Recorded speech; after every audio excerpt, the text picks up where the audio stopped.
Welcome back to my Lazy Shell tutorial video series. Today's video covers the Allies editor. This editor has two sub-editors within it. The New Game Stats editor, which is everything to the left of this line, and the Level Ups editor, which is everything to the right of this line. We'll start with the New Game Stats editor. To begin, choose whichever character you want to edit. Let's choose Gino. Now this editor has pulled up Gino's default information upon starting a new game. This top box lets you change his name as it appears in the game's menus. If you're replacing Gino with some other character, this is where you'd change his name. Ally spells. This area down here tells you what specials the character starts out with. Gino, of course, starts out with Geno Beam and nothing else, which is why it's checked. You can check and uncheck these boxes to have the character start out with whatever spells you want.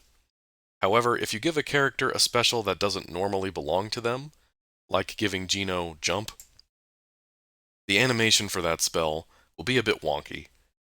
If you try to use Jump in battle, Gino will sort of morph into Mario temporarily.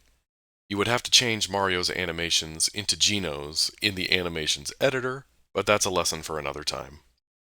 Also, don't use these dummy spells. They are non-functional, and getting them to function is outside of what Lazy Shell is capable of. Ally status. These areas here control the stats the character starts out with.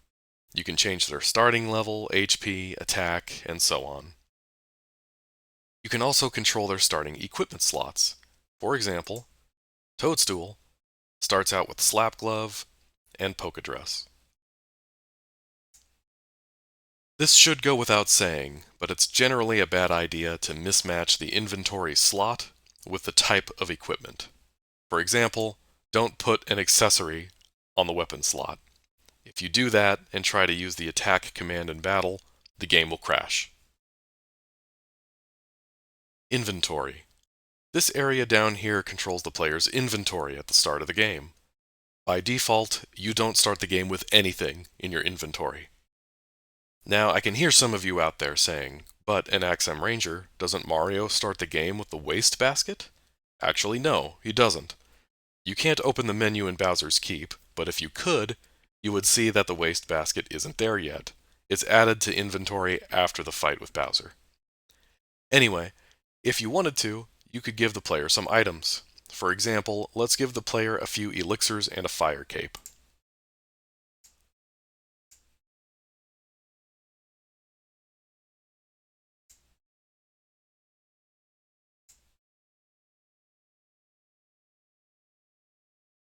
Both the item and equipment inventories have room for 30 things.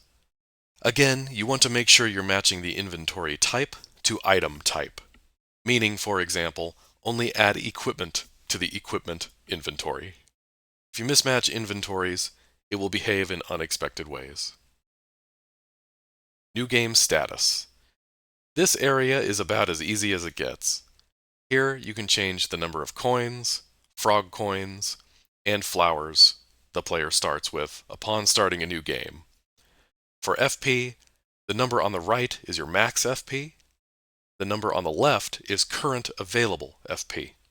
Say, for example, if your story involved Mario using his jump special as part of a cutscene or something before the player takes control, you might have the player's starting FP be 7 out of 10.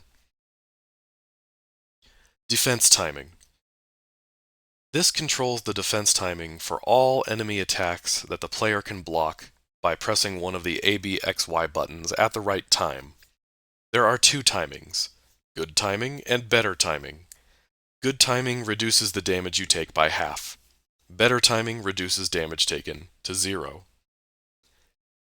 These different numbers represent different frames of an enemy's attack animation. So the window for good timing is pressing the button between frame 80 and frame 120 of the enemy's attack animation, and the window for better timing is between frame 96 and 104 of the enemy attack animation. What's more, that window for better timing occurs within the window for good timing. The Super Nintendo runs at 60 frames per second, so that's about 2/3 of a second range for good timing, with 1/5 of that being the range for better timing. You can change these timing windows if you so desire. These numbers all go up to 128. If you wanted to make it so that the player can do the normal good timing, but you want to get rid of better timing, you can change these zero damage start and end numbers such that the end number starts earlier than the start number.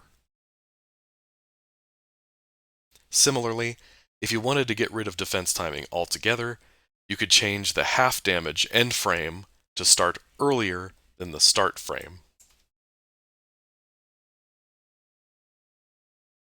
Keep in mind that these windows of time can be different than expected due to things like normal system lag, so it's best to experiment to get your desired result.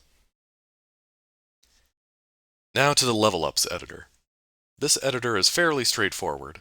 Choose an ally, you choose a level, then you choose what happens at that level. Here you can see that when Gino reaches level 2, nothing happens. No stat boosts, no spells learned, nothing. This is of course because Gino starts at level 6. So if we choose level 7 in the level number, you can see what Gino gets from reaching level 7. Here's how much experience he needs to reach level 7. Keep in mind that this is cumulative experience. Gino starts out with 234 experience, as you can see from over here. So all he needs is 56 experience points to get to 290. Keep in mind that this experience needed amount is universal. It applies to all allies. This means that all allies reach level 7 once they hit 290 experience points, unless of course they started out with more than 290 experience points. Down here, you can see what stats of Gino's increase upon leveling up.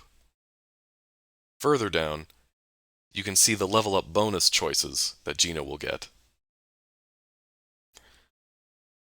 The choices will always be between HP as one, attack and defense as another, or magic attack and magic defense as a third choice. That can't be changed, but you can change the amounts of the bonuses. Down here at the bottom, you can choose what spell the ally will learn upon reaching that level. You can make Gino learn Gino Flash at level 7 if you want. Just like before, don't use these dummy spells. There's one more thing to make note of. That's this clear button up at the top.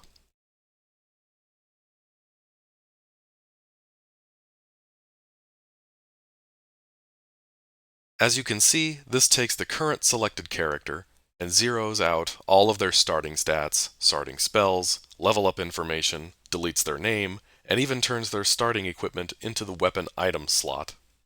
Which is incorrect, that's not even what should be here. These boxes should say nothing instead of saying weapon. Personally, I would never use this clear button, but now you know it's there and what it does. I used it, so you don't have to. That's it for the Allies editor. If you find these videos helpful, please consider supporting the channel by subscribing and liking. If you have any questions about Lazy Shell at all, feel free to reach out or ask them in the comments. I'll try to address what I can either in a reply or in a future video. For now, thanks for watching. See you next time.